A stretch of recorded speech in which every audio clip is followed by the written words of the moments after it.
ஐந்து கரத்தனை ஆனை முகத்தினை இந்தின் இளம்பிறை போலும் ஈற்றனை நந்தி மகந்தனை ஞான கொழுந்தினை புந்தியில் வைத்தடி போற்றுகின்றேனே. வணக்கம். கோடீஸ்வரனாங்கிற ஆசை எல்லாத்துக்கும் தான் உண்டு. ஆனால் எல்லாரும் ஆயிடுறோமா அப்படின்னா இல்லை இல்லையா? அப்போ யாருக்கு அப்படி கோடியில் சம்பாத்தியம், பெரிய சம்பாத்தியம், அந்த சம்பாத்தியத்தை 4 பேர்த்துக்கு ஹெல்ப் பண்ணுறதா இருக்கலாம், அல்லது நம்மளே வச்சு கூப்பிட போட்டு படுத்துக்கிறதா இருக்கலாம், ஏதோ ஒன்று.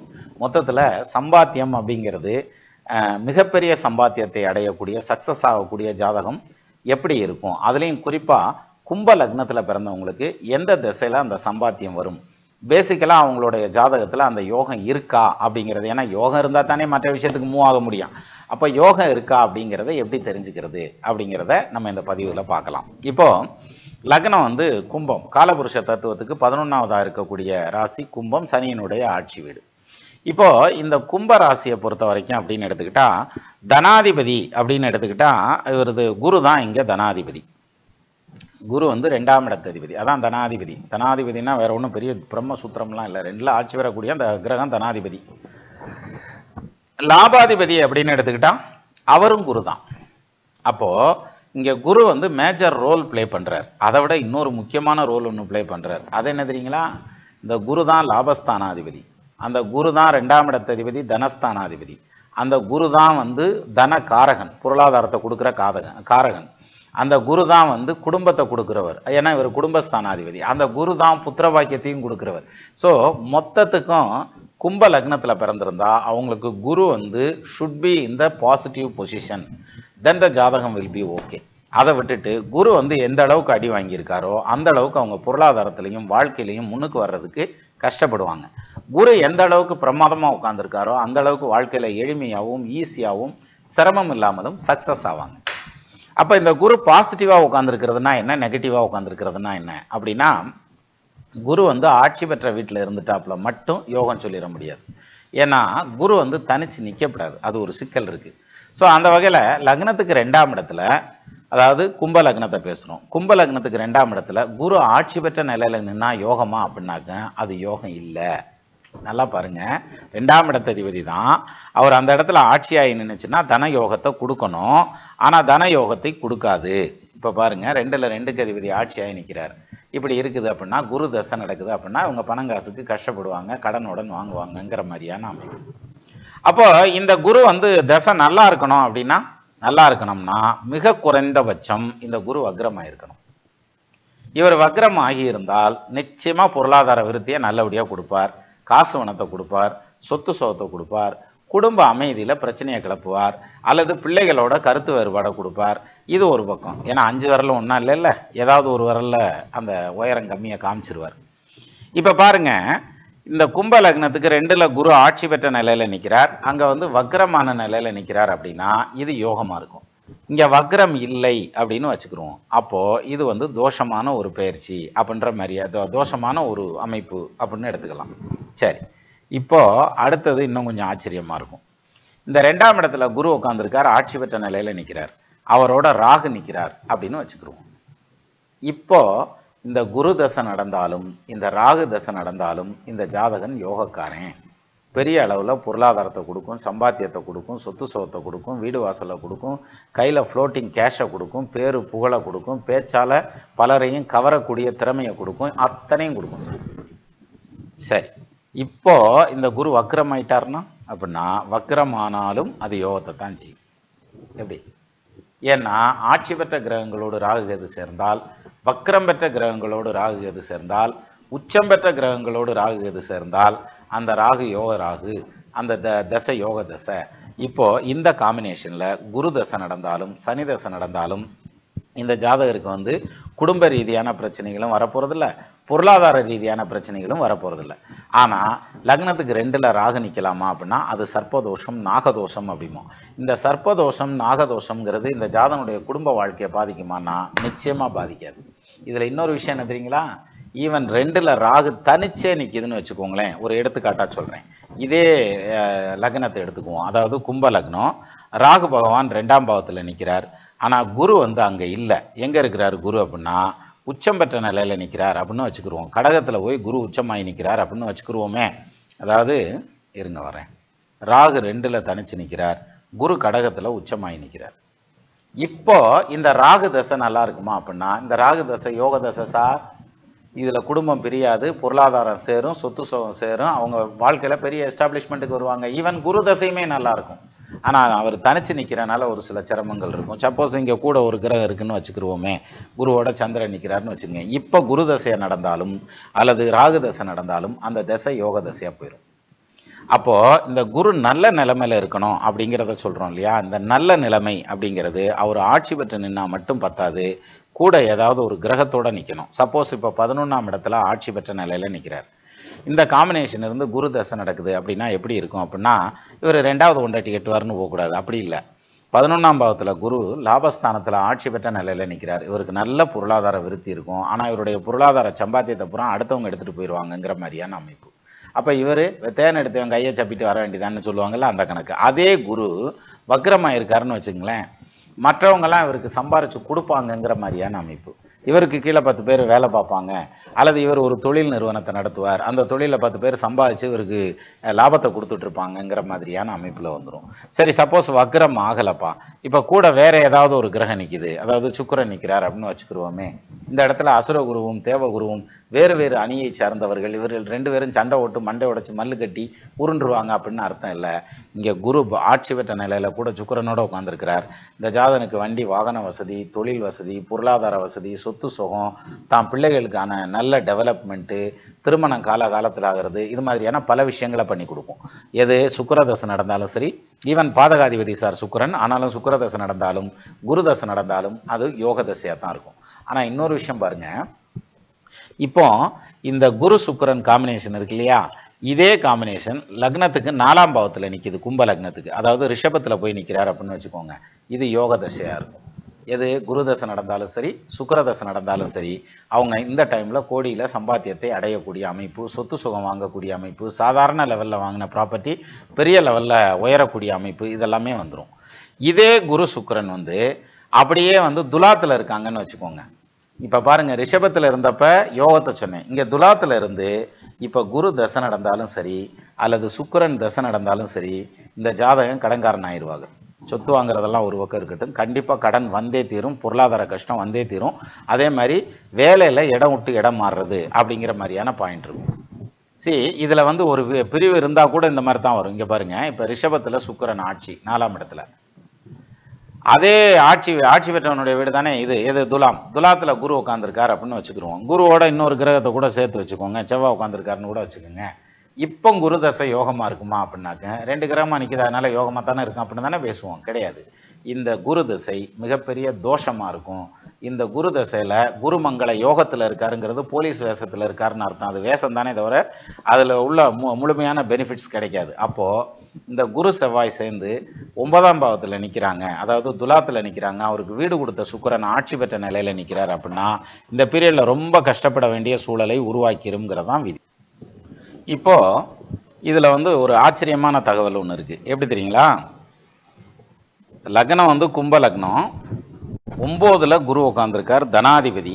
அவர் பாக்கியஸ்தானத்தில் நிற்கிறது நல்ல விஷயம், பாதகஸ்தானம்னு கூட எடுத்துக்கோங்க. கூட வந்து செவ்வாய், இன்னொரு கிரகம், செவ்வாய்ங்கிறது செவ்வாய்னு இல்லை, வேறு ஏதாவது ஒரு கிரகம் கூட சேர்ந்துருக்குது. இப்போ குரு தசை நடக்குது. அப்போ பாக்கியஸ்தானாதிபதி வேலை செஞ்சு, தனாதிபதி லாபாதிபதி வேலை செஞ்சு பொருளாதாரத்தை கொடுக்குமா அப்படின்னா, இங்கே சுக்கிரன் வந்து ஆட்சி பெற்று நிற்கிறார். அப்போ இந்த குரு ரொம்ப ஸ்ட்ராங்காக இருக்காருன்னு அர்த்தம் இல்லையா. அப்போது இந்த குரு திசை நிச்சயமாக அவங்களுக்கு பிரச்சனைகளை கொடுக்கும், பொருளாதார ரீதியாக, கெரியர் வைஸ், ஈவன் தொழில் வைஸும். ஆனால் இதே காம்பினேஷன் இப்படியே இருக்கட்டும், ஆனால் இந்த குரு தசை யோகத்தை செய்கிறதும் உண்டு. எப்படி, அதே குருமங்கள யோகத்தை செய்யும். எப்படி தெரியுமா, இங்கே வந்து சுக்கிரன் வக்ரம் ஆயிட்டாருன்னு வச்சுக்கோங்க, இந்த குரு தசை பாசிட்டிவாக இருக்கும் சார். இது வந்து ரொம்ப ஆராய்ச்சிக்குரிய ஒரு விஷயம். நீங்கள் வந்து இது மாதிரியான அனுபவங்களை தாண்டி வந்திருந்தீங்கன்னா கண்டிப்பாக வந்து கமெண்ட் போடுங்க, அதில் தெரிஞ்சுக்கலாம். இங்கே பாருங்கள், இங்கே சுக்கிரன் வந்து வக்ரம் ஆயிட்டார். அப்போது இந்த திசை குரு திசை யோக திசையாக இருக்கும். இப்போ பாருங்கள், சுக்கிரன் வக்ரம் ஆகலை. இந்த சுக்கிரன் வந்து என்ன ஆகுறாருன்னா நீசம் ஆகுறாருன்னு வச்சுக்குவோம். இப்போ இந்த குரு தசை நல்லா இருக்குமா அப்படின்னா நிச்சயமாக இந்த குரு தசை நல்லாயிருக்கும், பெரிய அளவில் ஒன்றும் பாதிப்பு இருக்காது. அப்போது தனாதிபதி தான் கும்ப லக்னத்துக்கு, அதான் சிக்கலே இங்க. தனாதிபதியும் அவரு, லாபாதிபதியும் அவரு. இந்த குரு வந்து ரொம்ப கவனமா கையாளணும். எது? இந்த குரு தசை, தனாதிபதியினுடைய தசை, தனகாரகனுடைய தசை, லாபாதிபதியினுடைய தசை.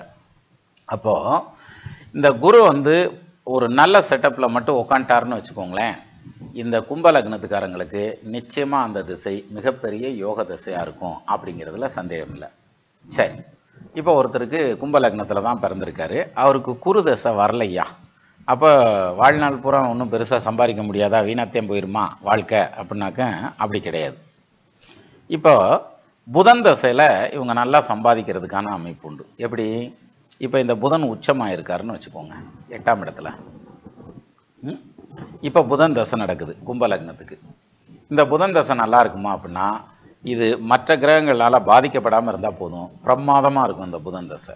8ல் 8க்கு அதிபதி நிற்கிறார், அஷ்டமாதிபதி தசை கெடுத்துப்படும்னு வேற பேசுகிறாங்கல்ல அப்படின்னாக்க, இந்த ஜாதகத்தை பொறுத்த வரைக்கும் அஷ்டமாதிபதி தசை கெடுக்காது புதன் தசை. பட் இதே புதன் தசை இதே லக்னத்துக்கு கெடுக்கும் சார். அது எப்படி இருக்கும் அப்படின்னாக்க, சிம்பிளாக இதுக்கு வக்கரம் சொல்ல போகிறேன் அவ்வளோதானே அப்படின்னாக்க, இல்லை, வக்கரம் ஆகாமலே கெடுக்கும். எப்படி? அப்போ நீசம் ஆயிடுவார் புதன் அப்படின்னாக்க, இல்லை, நீசம் ஆகாமலே கெடுக்கும். என்னையா சொல்கிற அப்படின்னாக்க, ஒன்றும் இல்லை, இந்த புதனை தூக்கி மிதுனத்தில் வைங்க. இப்போ இந்த புதன் தசை யோகமாக இருக்குமா கும்ப லக்னத்துக்குன்னா, நிச்சயமாக பிரச்சனையாக இருக்கும், பஞ்சாயத்தாக இருக்கும். இந்த புதன் தசை யோக தசை கிடையாது. ஆனால் இதே புதன் 8ல் போய் உட்காந்தாருன்னா அது யோகமாக இருக்கும்.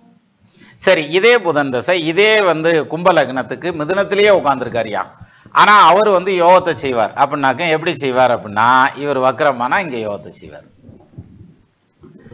இதில் ஒரு சின்ன விஷயம் என்னென்னா, இப்போ அப்படி கேஷுவலாக பார்த்தீங்கன்னு வச்சுக்கோங்களேன், ரொம்ப குழப்பிடும். இது வந்து ரொம்ப மைனூட்டான ஒரு சின்ன சின்ன வேறுபாடுகள். இந்த ஒவ்வொரு வேறுபாட்லையும் ஏகப்பட்ட சேஞ்சஸ் இருக்கும் பலன் கொடுக்குற விதத்தில். இதை வந்து நம்ம ப்ராக்டிக்கலாக புரிஞ்சுக்கிறப்ப, அதாவது ஒரு ஜாதகத்தை எடுத்து பார்த்து, இங்கே பாரு கும்ப லக்னம் இல்லையா, அஷ்டமாதிபதி இல்லையா, அஷ்டமாதிபதி உனக்கு 8ஆம் பாவத்திலேயே ஆட்சி உச்சமாக இருக்கார், இந்த திசையில் நீ கடை வாங்க போகிற, கெட்டு போக போகிற, தொழில் ஆரம்பித்தா நஷ்டமாயிட போகிற அப்படின்னு பேசிக்கிருந்தா, ஆமாங்க இந்த திசையில் தான் நான் குடோன் கட்டினேன், இண்டஸ்ட்ரி கட்டினேன், பிஸ்னஸ் பண்ணேன், எக்ஸ்போர்ட் பண்ணேன் அப்படின்னு வருவார். அதே புதன் நல்லா தானே இருந்துச்சு அப்படின்னு சொல்லி இன்னொரு ஜாதகத்துக்கு உனக்கு நல்லா இருக்குமியா புதன் தசைன்னு ஆரம்பிச்சா, அதே கேட்குற தொழில் ஆரம்பித்து லாஸ் ஆகி போனேன் பாரு, அவருக்கு புதன் மிதுனத்தில் உட்காந்துருப்பார். சரியா? அப்போ இந்த கும்ப லக்னத்தை பொறுத்த வரைக்கும் அவன் யோகக்காரனா இருக்கணும் அப்படின்னா, குரு தசை நடந்ததுன்னா சக்சஸ் ஆயிடுவாங்க. புதன் தசை நடந்ததுன்னா இந்த டைப்ல நடக்கணும், அப்பதான் சக்சஸ் ஆக முடியும். இல்லட்னா புதன் வந்து நீசம்லாம் ஆக வேண்டியதில்லை, உச்சமானாலே சம்பாத்தியத்தை கொடுக்கும். 4ஆம் இடத்துல ஆட்சி ஆனா, 4ஆம் இடம்னு வருது, மிதுனத்துல ஆட்சி ஆச்சுன்னா ஆட்சி ஆகிற புதன் பஞ்சாயத்தில் தூட்டுருவார். அவர் வக்கரமா இருக்கார், பிரச்சனையை கொடுத்தாலும் அதுல இருந்து தப்பிச்சு வந்துருவாங்க, அது யோகமா இருக்கும். சரியா? அப்போ வலுவான நிலையில உட்கார்ந்துருக்கக்கூடிய குரு தசை, குரு தனிச்சு நிற்க கூடாது சார், வலுவான நிலையில உட்கார்ந்துருக்கக்கூடிய குரு தசை அல்லது பாதிக்கப்பட்ட நிலையில உட்கார்ந்துருக்கக்கூடிய மிதுன புதன் அல்லது நல்ல நிலைமையில உட்கார்ந்துருக்கக்கூடிய கன்னி புதன், ரெண்டுக்கு நிறைய வித்தியாசம் இல்லையா? இந்த திசைகளில் இவங்களுடைய சம்பாத்தியம் மிக பெருசாக இருக்கும், பெரிய லெவலில் சம்பாதிப்பாங்க, வருமானம் நல்ல வருமானம் இருக்கும். சரி, இப்போ மற்ற திசைகளில் சம்பாதிக்க முடியுமா அப்படின்னா, ஒரு எடுத்துக்காட்டா சனி திசை. இந்த சனி வந்து கும்ப லக்னத்துக்கு 12ஆம் பாவத்தில் ஆட்சியாக இருக்குன்னு வச்சுக்கிடுவோம். இந்த சனி திசையில் சம்பாதிக்க முடியுமா அப்படின்னாக்க, இந்த சனி மிகப்பெரிய யோகத்தை செய்வார், நிறைய சொத்து சுகம் வாங்குவாங்க. இந்த வாங்குகிற ப்ராப்பர்ட்டி எல்லாம் இவங்களுடைய தலைமுறை கடந்தும் நிலைத்து நிற்கக்கூடிய ப்ராப்பர்ட்டி வாங்குவாங்க. சரியா? இப்போ இதே இடத்துல இதுக்கு நெகட்டிவான பதிலும் உண்டு. எப்படி? அதே கும்ப லக்னம் 12ல் சனி ஆட்சி, அவர் யோகமாக இருக்கார், இந்த சனி தசை யோக தசை, நல்லா சம்பாதிப்பாங்க, சொத்து சுகம் வாங்குவாங்க, குடும்ப அமைதி நல்லா இருக்கும். சார் 3ஆம் பார்வையாக குடும்பஸ்தானத்தை சனி பார்ப்பார், ஆனாலும் சனி தசை யோக தசை. சரியா? இங்கே பாருங்க, 12ஆம் பாவத்தில் சனி உட்காந்துருக்காரா கும்ப லக்னத்துக்கு, ஆட்சி பெற்ற நிலையில் இருக்காரா, 3ஆம் பார்வையாக குடும்பஸ்தானத்தை பார்க்குறாரா, சனி பார்வை தானே, ஆனால் குடும்பம் நல்லா இருக்கும், கிடையாது. சரியா? ஆனால் இதே சனி வக்ரம் ஆயிட்டா மொத்தத்தையும் காலி பண்ணி விட்டுருவார். எது? கும்ப லக்னத்துக்கு 12ஆம் இடத்துல சனி வக்ரமாகி திசை நடத்துறவங்களை கேட்டு பாருங்க, தெரியும். நிச்சயமா அவங்க சிரமப்படுவாங்க, பொருளாதார ரீதியாக கஷ்டப்படுவாங்க. அப்போ இந்த கும்ப லக்னத்தை பொறுத்த வரைக்கும் எடுத்துக்கிட்டா, இந்த தசை, அதாவது குரு தசை அப்படின்னு எடுத்துட்டா ஏதாவது ஒரு கிரகத்தோட சேர்ந்துருக்கணும், ஈவன் வக்ரமா இருந்தாலும் பணம் சம்பாரிச்சு கொடுத்துரும். கோடீஸ்வரன் ஆக்கிரும். அதே இது புதன் வந்து நான் ஏற்கனவே சொல்லிட்டேன். சனியை பொறுத்த வரைக்கும் எடுத்துட்டா அவர் லக்னாதிபதி, அவர் வந்து யோகமா இருக்கணும். அப்ப நிச்சயமா யோகமா தான் இருக்கு. ஈவன் 12ல் ஆட்சி ஆனாலும் லக்னத்திலேயே ஆட்சி ஆனாலும் கும்ப லக்னத்துக்கு அதே சனி 9ல் ஆட்சி ஆனார்னு வச்சுக்கோங்களேன், ஃபர்ஸ்ட் ஹாஃப் கொடுக்கும், செகண்ட் ஹாஃப் சிக்கல் எழுத்து விட்டுரும். இங்க பாருங்க, இதான் இதுல அதாவது ஜோதிடம்ங்கிறது 9 கிரகம் 12 கட்டத்தை புரிஞ்சுக்கிறது இல்லை, எங்கெங்க என்னென்ன ரியாக்ஷன் வரும். இங்க பாருங்க, இப்போ கும்ப லக்னம் 9ல் சனி உச்சம். இந்த சனி தசை நல்லா இருக்குமா? நிச்சயமா நல்லா இருக்கும், அதுல மாற்றுக்கிறதே இல்லை. ஆனா செகண்ட் ஹாஃப் வரையில கண்டிப்பா கடனை வாங்க வச்சிரும், உறுதியா தொழில மாற்றத்தை கொண்டு வந்து விட்டுரும். அப்போ இந்த உச்சம் பெற்ற லக்னாதிபதி தோஷத்தை செய்வாரா அப்படின்னாக்க யோகத்தை தான் செய்வார். ஆனா யோகத்தை செஞ்சுட்டு இந்த கடைசி லெவல்ல, அதாவது செகண்ட் ஆஃப் சனி தசை வரையில வந்து நிதானமா இருக்கணும், இன்வெஸ்ட்மெண்ட் சைடில் ஸ்ட்ராங்கா இருக்கணும். அதே சமயத்துல வந்து தொழில் பண்றதுக்கான இன்வெஸ்ட்மெண்ட்ல வந்து ரொம்ப கவனமா மூவ் பண்ணலைன்னா மாட்டிக்குவாங்க இந்த பீரியட்ல. அப்ப லக்னாதிபதி திசை கெடுக்குமா அப்படின்னாக்க கொடுத்துருது சார், அதை காப்பாற்றணும், காப்பாற்ற முடியாதவங்கனால அந்த டைம்ல தடுமாறிடுவாங்க, மாட்டிக்குவாங்க. சரியா? அப்போ கும்ப லக்னத்தை பொறுத்த வரைக்கும் கோடீஸ்வரன் ஆகிறதுக்கு யோகம் இருக்கா சார்? உங்களுக்கு குரு வக்ரமானா கூட கோடீஸ்வரன் ஆக முடியும். ஒரு சின்ன எடுத்துக்காட்டு சொல்றேன். கும்ப லக்னத்துக்கு 4ஆம் இடத்துல சுக்கிரன் ஆட்சி பெற்ற நிலையில கூட குரு நிற்கிறார், குரு வக்ரம் ஆயிருக்காருன்னு வச்சுக்கோங்க. சரியா? இப்ப ராகு அவர் கூட சேர்ந்து இருக்காருன்னு வச்சுக்கோங்க. இந்த காம்பினேஷன் இருந்ததுன்னா நிச்சயமா அந்த குரு தசையிலையோ ராகு தசையிலையோ சுக்கிர தசையிலையோ அந்த ஜாதகனுக்கு யோகத்தை தேன்சார் செய்யும், தோஷத்தை செய்யாது. அப்ப குரு வக்ரமாயிருக்காரு கெடுத்து விடுவார், குரு வக்ரமாயிருக்காரு கெடுத்து விடுவார்னு நம்மளா பேசிக்கிட்டு சுத்திக்கிட்டு இருக்க வேண்டியதானே தவிர, ஆனா அந்த மாதிரியான பாதகத்தை எதையும் செய்யறதுக்கான வாய்ப்பு கிடையாது அப்படின்றது தான் உண்மையான விஷயம். இங்க பாருங்க, அந்த ராகு சுக்கிரன் குரு இவங்க 3 பேர் உட்காந்துருக்காங்க. இதுல குரு வக்ரம், ராகுக்கு பக்கத்துல வக்ரம் இருக்கு. நீங்க ராகு வக்ரம்னு எடுத்துக்கிறாதீங்க, ராகு ஆல்வேஸ் வக்ரம், குரு வக்ரம்னு எடுத்துங்க. இப்போ இந்த காம்பினேஷன் ஒர்க் அவுட் ஆகுமா அப்படின்னா பிரமாதமா ஒர்க் அவுட் ஆகும் சார். இதுல குரு தசை நடந்தாலும் சுக்கிர தசை நடந்தாலும் ராகு தசை நடந்தாலும் அவன் ஜெயிச்சிருவான். சரியா? இப்போ இதே இதுல வந்து ரொம்ப குழப்ப வேண்டாம், சும்மா ஜஸ்ட் ஓவராலா ஒரு சின்ன மேட்டர் மட்டும் தெரிஞ்சுக்கோங்க, இது ரொம்ப கன்ஃபியூஸ் ஆயிரும். அதாவது சுக்கிரன் வக்ரமா இருக்காருன்னு வச்சுக்கோங்க, இங்க குரு வக்ரம் சொன்னோம்ல, சுக்கிரன் வக்ரமா இருந்தா குரு தசை நல்லா இருக்காது, சுக்கிர தசையும் ராகு தசையும் நல்லா இருக்கும். இது எப்படிங்கிறத கண்டுபிடிக்க முடிஞ்சுன்னா. சரியா? சரி, அப்போ கும்ப லக்னத்துல பிறந்தவங்களை பொறுத்த வரைக்கும் கோடீஸ்வரன் ஆகிறதுக்கான யோகம் அப்படின்னு எடுத்துக்கிட்டா குரு வக்ரமாகி இருந்தாலும் தன லாபாதிபதிகள் வக்ரமாகி இருந்தாலும் ஜெயிப்பீங்க. அதே மாதிரி புதன் தசை சம்பாதிக்கிற காலத்துல வருது, ஜெயிக்கிறதுக்கு வாய்ப்பு இருக்கு. ஈவன் சுக்கிர தசை வருது, சுக்கிரன் வந்து துலாத்துல உட்காந்துருந்தா சிரமப்படுத்தும், ஆனா ரிஷபத்துல சுக்கிரன் உட்காந்துருந்துச்சுன்னா யோகத்தை செஞ்சிடும் கும்ப லக்னத்துக்கு. இந்த மாதிரியான திசைகள் சம்பாதிக்கக்கூடிய காலங்கள்ல வந்ததுன்னா அவன் தான் ஏன் கோடீஸ்வரன். சரியா? மீண்டும் இன்னொரு வீடியோல சந்திக்கலாம். நமது நண்பர்கள் ஆள் போல் தழைதழைத்து அருகது போல் வேரூன்றி மூங்கில் போல் கிளை கிளைத்து முதியாமல் வாழ்ந்திருக்க வாழ்கவென வாழ்த்தி அமைகிறேன். வணக்கம்.